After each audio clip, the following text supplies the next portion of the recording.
This seven-spot archerfish has a remarkable talent. He can shoot a jet of water into the air at precisely the right force and direction to hit his target, giving him access to food in the surrounding trees that other species in this stream can only dream of. The archerfish doesn't have any additional body parts to achieve this technique, just some extra special adaptations. His mouth is modified like a water pistol. By taking in water and quickly closing his gills, he creates a pressurized liquid bullet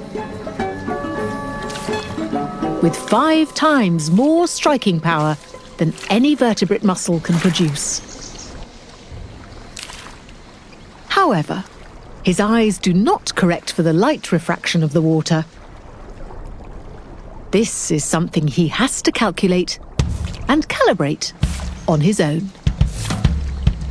All this talent still doesn't guarantee a meal. Other fish are all too eager to capitalize on his shooting skills.